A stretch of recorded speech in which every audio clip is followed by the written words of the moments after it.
আগুনের সূত্রপাত সেই জায়গাটাই কিন্তু এখন পর্যন্ত সবচেয়ে বেশি জ্বলছে এবং সেখানে একসঙ্গে অনেকগুলো ইউনিট বিভিন্ন দিক থেকে পানি ছেটাচ্ছে আমরা দেখছি, কিন্তু সেই আগুনটি নিয়ন্ত্রণে আসছে না। এর অনেকগুলো কারণ আছে।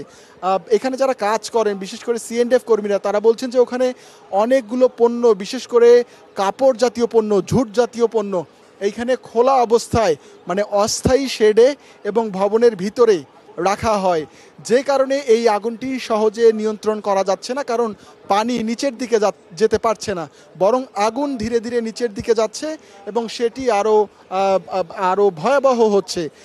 এই স্থানীয়দের সঙ্গে বা যারা এখানে কাজ করেন তাদের সঙ্গে কথা বলে এই তথ্যটি আমরা এখন পর্যন্ত জেনেছি। আপনি জানেন যে এটি আমদানি পণ্যের একটি কার্গো কমপ্লেক্স, এই দুইতলা ভবনটি, এর পাশে আরও কয়েকটি ভবন আছে। এর বাইরে আমদানি পণ্যের সংরক্ষণের জন্য কিন্তু অস্থায়ী শেডও এর পাশে নির্মাণ করা হয় বেশ কয়েক বছর আগে। সেই শেডগুলোও কিন্তু পুড়ে গেছে এবং সেগুলো পুড়ে একেবারে আগুনের ছাই হয়ে গেছে, সেগুলো আমরা এখান থেকে দেখতে পাচ্ছি। অর্থাৎ আগুন তার যতটুকু ক্ষতি করার এই অংশের মধ্যে, সেই ক্ষতির অনেকটাই কিন্তু করে ফেলেছে। এবং আমরা দেখছি যে এই কার্গো গেটের একটি অংশে কয়েকটি রুমে এখনও আগুন জ্বলছে। এর কার্গো ভবনের পাশের যে ভবনগুলো ৮ নম্বর গেটের সঙ্গে, সেই ভবনেও কিন্তু আগুন জ্বলছে। অর্থাৎ আগুনের যে তীব্রতা সেটি একদিক থেকে কমে এসেছে, যেই দিকগুলোতে হয়তো আগুন অনেক কিছু পুড়িয়ে ফেলেছে, কিন্তু এখনও যেখানে অনেক কিছু পোড়ানোর বাকি, সেই জায়গাটাই কিন্তু আগুন এখনও অনেক বেশি শক্তিশালী এবং সেখানেই ফায়ার সার্ভিস কর্মীরা সবচেয়ে বেশি গুরুত্ব দিচ্ছেন। এবং আপনি দেখবেন যে এই আগুনের পাশেই কিছু দূরে আমরা দেখছি যে বেশ কটি প্লেন কিন্তু সেখানে উড়োজাহাজ সেখানে দাঁড়িয়ে আছে, সরকারি উড়োজাহাজ, বিমান বাংলাদেশের উড়োজাহাজ দাঁড়িয়ে আছে। তো সুতরাং এই আগুন যেন কোনোভাবে ছড়িয়ে সেদিকে ক্ষতি করতে না পারে, সেই দিকটাও কিন্তু এখানে খেয়াল রাখতে হচ্ছে ফায়ার সার্ভিস কর্মীদের।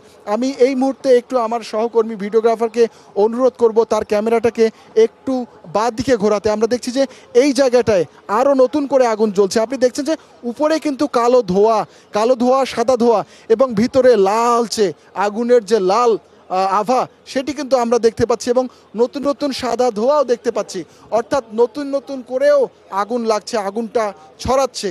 হয়তো কোথাও আগুন নিভে যাচ্ছে যেখানে পোড়ানো শেষ, বা ফায়ার সার্ভিস যেখানে আগুন পর্যাপ্ত দিতে পারছে সেখানে আগুনটা হয়তো নিভে আসছে, কিন্তু নতুন নতুন অংশে আগুনটা ছড়িয়ে পড়ছে।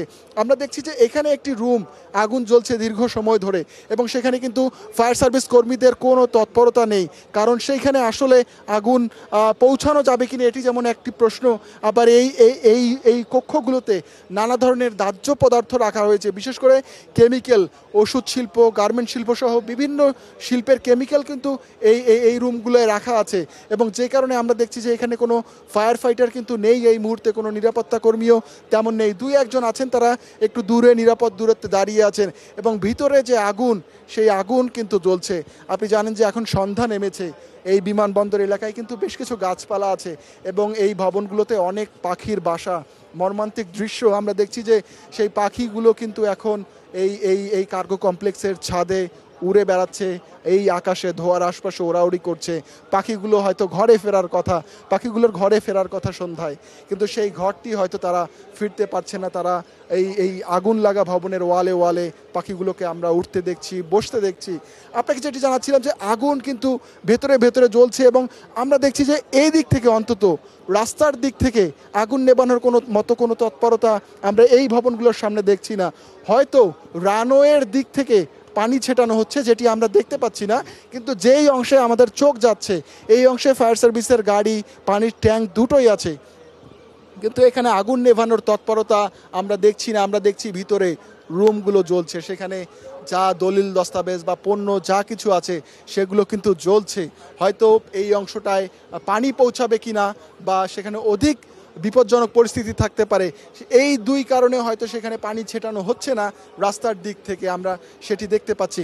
কিছুক্ষণ আগে একজন সিএনডিএফ কর্মীর সঙ্গে আমার কথা হচ্ছিল, তিনি বলছিলেন যে মূলত অনেক ধরনের কেমিক্যাল, রাসায়নিক পণ্য এবং বিস্ফোরক দ্রব্য কিন্তু এই কার্গো কমপ্লেক্স দিয়ে আমদানি করা হয়। আমি আমার সহকর্মীকে অনুরোধ করব নতুন একটি জায়গায় আগুন জ্বলছে সেই আগুনটি দেখানোর জন্য। তো আপনাকে যেটি বলছিলাম যে অনেক ধরনের বিস্ফোরক পদার্থ, বিশেষ করে গ্যাস ফিল্টার ফিল্ডের কাজে লাগে এরকম কিছু বিস্ফোরক পদার্থ তিনি এনেছেন। তার চালান এই মুহূর্তে কার্গো কমপ্লেক্সে ছিল বলে তিনি আমাদের জানিয়েছেন। এছাড়াও নানা ধরনের শিল্প, বিশেষ করে ওষুধ শিল্প এবং গার্মেন্ট শিল্পের নানা ধরনের কেমিক্যাল নিয়মিত এই এই এই কার্গো কমপ্লেক্স দিয়ে আমদানি করা হয়, বাইরে বের করা হয়। এগুলো আমরা নিয়মিতই দেখি, জানি, এবং সচরাচর সেই পণ্যগুলোর মজুদ কিন্তু এখানে থাকে এবং মজুদ এত বেশি পরিমাণে ইদানিং থাকে যে নতুন কিন্তু অস্থায়ী শেড নির্মাণ করতে হয়েছিল সেই পণ্যগুলো রাখার জন্য। এবং আমরা দেখছি যে সেই শেডগুলো পর্যন্ত, অস্থায়ী শেডগুলো পর্যন্ত আগুনে পুড়ে ছাই হয়েছে। বিশেষ করে ৮ নম্বর গেটের পাশের অংশের যে আগুনটা, এই দেখেন, আমরা দেখছি যে এই মুহূর্তে আগুনের তীব্রতা আরও বেশি।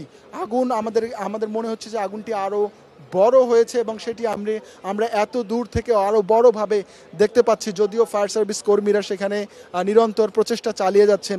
আপনাকে জানিয়ে রাখি যে এই আগুনের আর্থিক ক্ষতিটা কিন্তু অনেক বেশি হবে এবং যদিও এখনও বিমান চলাচল সাময়িক বন্ধ রাখা হয়েছে, কিন্তু বিমান রানওয়েতে আমরা দু একটি গাড়ি চলাচল করছি যেগুলো হয়তো উড়োজাহাজগুলো রক্ষণাবেক্ষণের কাজে নিয়োজিত, এবং রানওয়ের ভেতরে আমরা কয়েকটি সামরিক বাহিনীর অ্যাম্বুলেন্স প্রবেশ করতে দেখেছি এবং এখানে থেকে অ্যাম্বুলেন্স বের হয়ে যাওয়ার যে সাইরেন, সেটি কিন্তু আমরা কিছুক্ষণ পরপরই শুনছি। অর্থাৎ আগুন নেভাতে গিয়ে হয়তো কেউ অসুস্থ হয়ে যেতে পারেন ফায়ার সার্ভিস কর্মীরা, তাদেরকে উদ্ধার করা হচ্ছে, বা অন্য কোনো কারণে যদি কেউ অসুস্থ হয়ে থাকেন তাদের জন্য এই তৎপরতাটা চালানো হচ্ছে। আপনাকে জানিয়ে রাখি যে এটি দেশের যত ভৌগোলিক অবকাঠামো আছে তার মধ্যে অন্যতম গুরুত্বপূর্ণ। বাংলাদেশের একটি মাত্র, মানে একাধিক আন্তর্জাতিক বিমানবন্দর আছে ঠিকই, কিন্তু প্রকৃত অর্থে আমদানি রপ্তানি থেকে শুরু করে, যাত্রী আনা নেয়া থেকে শুরু করে, সব ধরনের বিমান ওঠানামা থেকে শুরু করে, এটি দেশের প্রধান বন্দর। চট্টগ্রাম বন্দর যেমন জাহাজ ভেড়ার ক্ষেত্রে দেশের প্রধান বন্দর, তেমনি এই ঢাকা বিমানবন্দর, হযরত শাহজালাল আন্তর্জাতিক বিমানবন্দর দেশের বৈদেশিক অবকাঠামোর অন্যতম গুরুত্বপূর্ণ অবকাঠামো, এবং সেটির একটি উল্লেখযোগ্য অংশ এই কার্গো কমপ্লেক্স। সেই কার্গো কমপ্লেক্সকে আমরা সেই বিকেল থেকে জ্বলতে দেখছি এবং ফায়ার সার্ভিস কর্মীরা নিরন্তর চেষ্টা করছেন আগুন নিয়ন্ত্রণে আনার, কিন্তু আগুন নিয়ন্ত্রণে আসছে না। আপনাকে জানিয়ে রাখি যে এই পণ্য আমদানির কাজ যে শুধু উদ্যোক্তারা করেন তাই নয়, সরকারও কিন্তু নানা ধরনের পণ্য আমদানি করেন, যেই আমদানির একটি বড় অংশ এই কার্গো গেট দিয়ে হয়ে থাকে এবং এখানে জমা থাকে।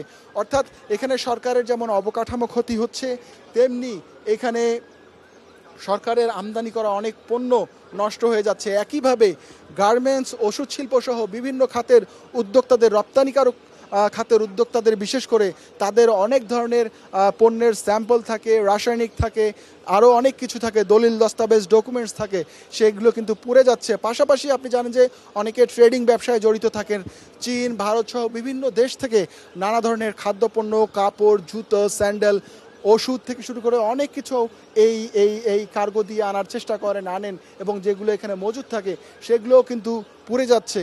এবং এর বাইরে একটি উল্লেখযোগ্য অংশ যে কুরিয়ার সার্ভিস, বিদেশ থেকে নানা ধরনের চিঠিপত্র, পণ্য, নানা ধরনের জিনিসপত্র আসে এই কুরিয়ার দিয়ে, তো সেই জিনিসগুলো কিন্তু ক্ষতিগ্রস্ত হচ্ছে। অর্থাৎ এই আগুনের যে ক্ষতি, সেটি একটি বড় ক্ষতি, এবং এই আগুনের ক্ষতিটাও কাটিয়ে ওঠা বিশেষ করে যারা ব্যবসায়ী আছেন তাদের জন্য যেমন কঠিন হবে, একইভাবে সরকারের জন্য কঠিন হবে। তবে একটি আশার বিষয়, আপনি জানেন যে এরই মধ্যে 3rd টার্মিনাল চালু হয়েছে। এখন সরকার যদি দ্রুত সেই 3rd টার্মিনালটাকে ওপেন করাটাকে দ্রুততর করে, অর্থাৎ আপনি জানেন যে 3rd টার্মিনাল এটা একটি সরকারের মেগা প্রকল্পগুলোর অন্যতম মেগা প্রকল্পগুলোর একটি, এবং এখানে প্রচুর ব্যয় করা হয়েছে। এই বর্তমান অবকাঠামোর তুলনায় সেটি অনেক বেশি আধুনিক, অনেক বেশি নিরাপত্তা ব্যবস্থা সম্বলিত। তো সেটির ব্যবহারটা যদি ত্বরান্বিত করা হয়, দ্রুততর করা হয়, সেক্ষেত্রে এই যে এখানে যে ব্যবসা বাণিজ্যের ঘাটতি বা ভোগান্তিটা হবে, সেটি হয়তো দ্রুত সেই নতুন টার্মিনালের মাধ্যমে কাটিয়ে ওঠা সম্ভব হবে।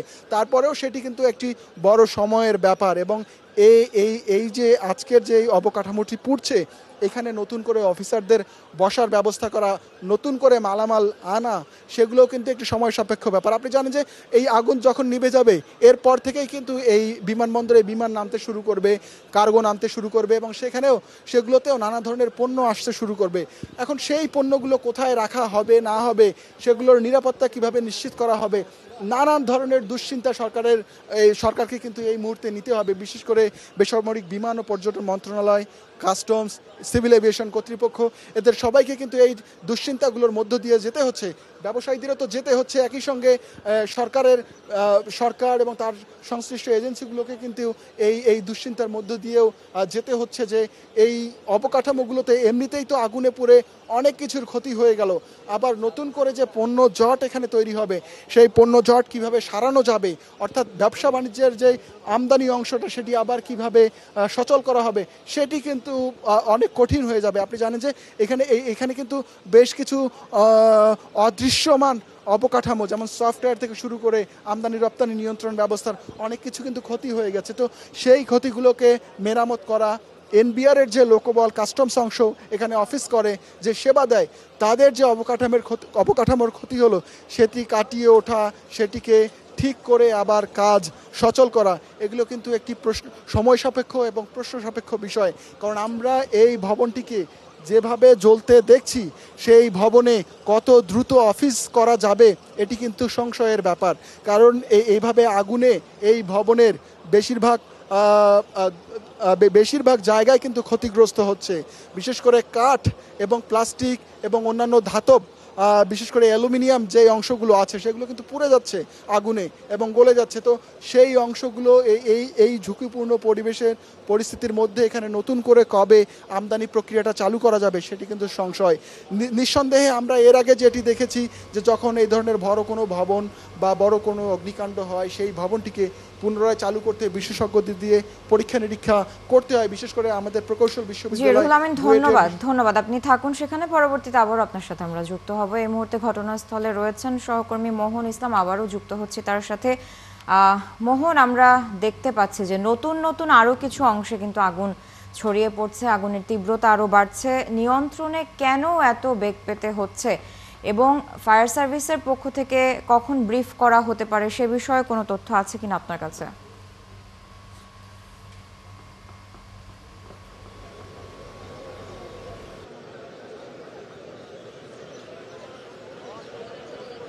সারা দুপুর 2টা থেকেই আমরা দেখাচ্ছিলাম যে হযরত শাহজালাল আন্তর্জাতিক বিমানবন্দরের আগুনের ঘটনা।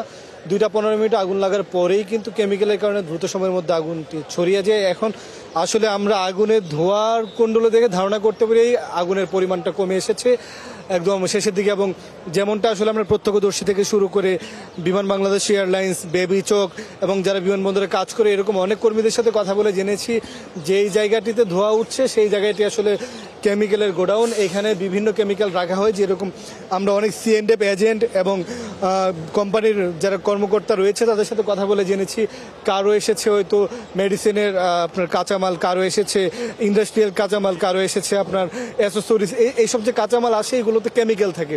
সেই কেমিক্যালের গোডাউনে এই জিনিসপত্রগুলো রাখা হয়। আর ঠিক এই কেমিক্যালের গোডাউনের আগুনটি কিন্তু এখন আমরা জল করে জ্বলতে দেখছি। আমরা যদি একটু আমার সৌগত দুর্লভ দেখাচ্ছেন আসলে যে একটু আগুনের কুণ্ডলি কিন্তু আমরা দেখতে পাচ্ছি, এটা 8 নম্বর গেটের ঠিক উপরে আগুনের কুণ্ডলিটি এটা থেমে জ্বলে উঠছে। এখন যে পরিমাণ আছে আমরা দেখছি যে পানি ডালার পরে থেমে যাচ্ছে, আবারও জ্বলে উঠছে এবং সাথে তো ধোঁয়া উঠছে। এই অবস্থার মধ্য দিয়ে কিন্তু আসলে হযরত শাহজালাল আন্তর্জাতিক বিমানবন্দরের লাগা যে আগুন তা চলছে। আমরা বিভিন্ন যারা এখানে আছেন অনেক সংস্থা তাদের কর্মকর্তাদের সাথে অনানুষ্ঠানিকভাবে কথা বলার চেষ্টা করেছি, জেনেছি। ঠিক একটু আগে কিন্তু আমরা দেখাচ্ছিলাম যে বেসামরিক বিমান ও পর্যটন